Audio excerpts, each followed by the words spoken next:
USAID was created in 1961 by President John F. Kennedy to consolidate several existing foreign aid organizations and programs into one agency. As we all know, consolidating power is not necessarily a good thing. Despite the ability for everything to be more easily managed in one place under one single umbrella, there's plenty of room for corruption. As they say, the road to hell is paved with good intentions. But we'll get into that here in a moment. First, let's dive into what exactly USAID does, or is supposed to do. According to statute law, USAID operates under the, in quotes, direct authority and policy guidance of the Secretary of State. The agency's original mandate included global health, disaster relief, socioeconomic development, environmental protection, democratic governance, and education. With an average annual expenditure of approximately $23 billion since 2001, USAID ranks as one of the world's largest official aid agencies, responsible for over half of all U.S. foreign assistance, the largest in the world in absolute dollar terms. USAID's operations are mainly concentrated in Africa, Asia, Latin America, the Middle East, and Eastern Europe. If used correctly, USAID has the potential to change the lives of millions of individuals for the better in over 100 countries. For better or for worse, thanks to Doge, despite much backlash, we are beginning to see exactly where and how the American people's tax dollars are being used, or laundered, depending on how you look at it. Senator Brian Schatz warned that he would impose a, quote, blanket hold on all of Trump's State Department nominees unless the administration ceases its, in quotes, attacks on the agency. When any one side, regardless of one's personal beliefs, is upset, especially in politics, when you ask for the receipts, there is a good chance an abuse of power is right around the corner. The two most important questions that came to mind are who's receiving the money and how is the money being spent? With questions from the Doge going unanswered and the U.S. debt currently sitting at $36.2 trillion, it's no wonder the Trump administration, along with Elon and his team, decided to take a closer look.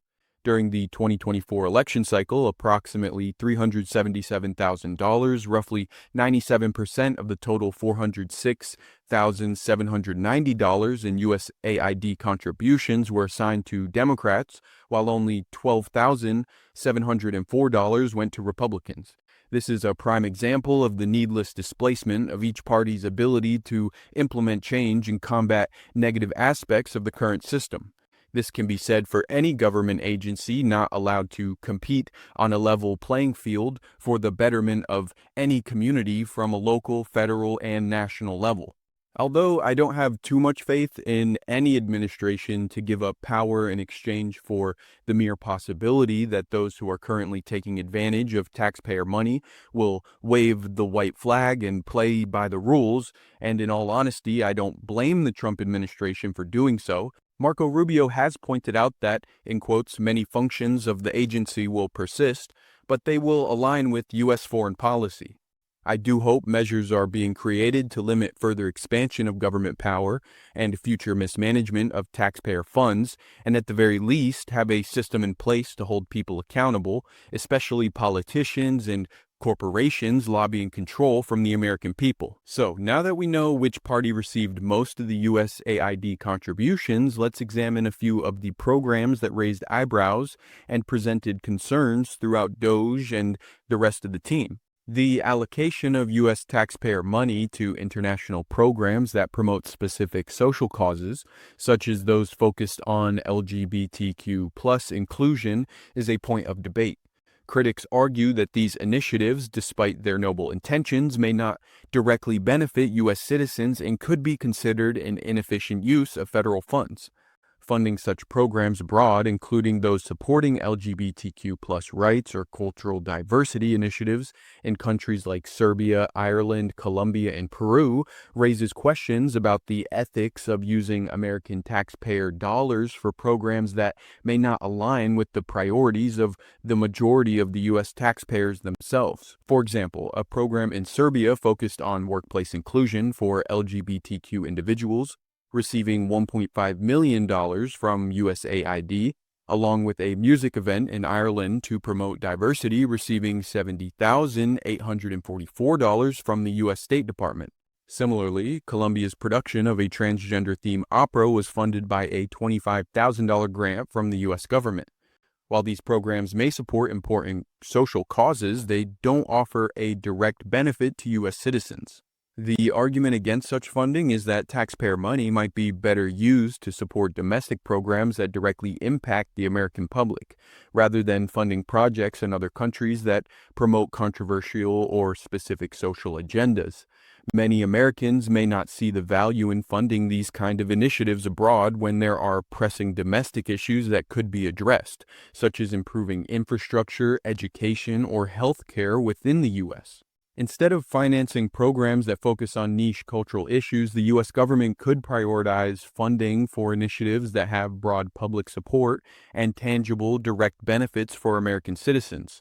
This could help ensure that taxpayer dollars are being used in a way that resonates with the majority of the population, rather than being directed towards projects that may not align with the values or needs of most Americans. Legacy media is quick to defame any attempt to have honest conversations about how USAID funds should be spent, let alone mentioning two companies in particular profiting from USAID, potentially losing out on a big payday following the Doge audit.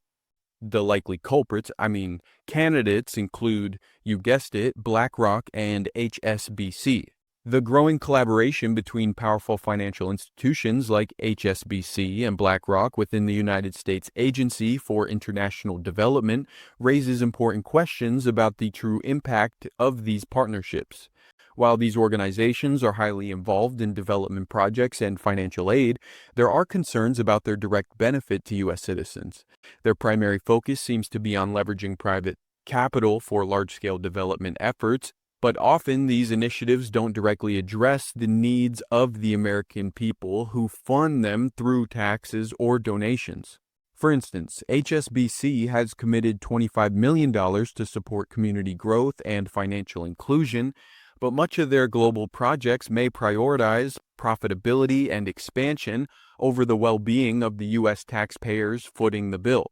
Similarly, BlackRock's involvement through its extensive network of financial products, like the Aladdin investment management software, raises doubts about whether these partnerships genuinely serve public needs or merely benefit the company's bottom line. Mainstream media rarely critiques these relationships, often focusing public attention on political leaders or activists who speak out against lobbying efforts, while overlooking the role of these influential financial institutions. The fact that large corporations like HSBC and BlackRock have significant financial influence over USAID's development strategies raises concerns that the priorities of these institutions, focused on investments, profits, and shareholders' returns, may take precedence over the interests of ordinary Americans. There is also the issue of accountability in these public-private partnerships. With so many stakeholders involved, it becomes harder to ensure that the projects funded by U.S. tax dollars are being implemented transparently and effectively. The financial risks often seem disproportionately placed on the public sector, while private companies enjoy more stable returns, which can be seen as an unfair distribution of responsibility. Ultimately, these partnerships may introduce efficiencies and innovations in development, but they also pose risks of mission drift, which the pursuit of profits could overshadow the actual development needs of vulnerable communities. Rather than focusing on these large, complex collaborations, it might be more ethical to fund domestic programs that align with the needs of the American people, especially considering the scarce resources and the growing number of people in need within the U.S. itself. The shift towards privatized development aid should be carefully scrutinized to ensure it serves the greater good and doesn't just line the pockets of powerful corporations. So, what are your thoughts on Doge and USAID? How do you feel about how USAID spends funds? Should the U.S. allow big companies like BlackRock to profit from overseas activism? Feel free to like, share, and comment below. Until next time, as always, stay biased.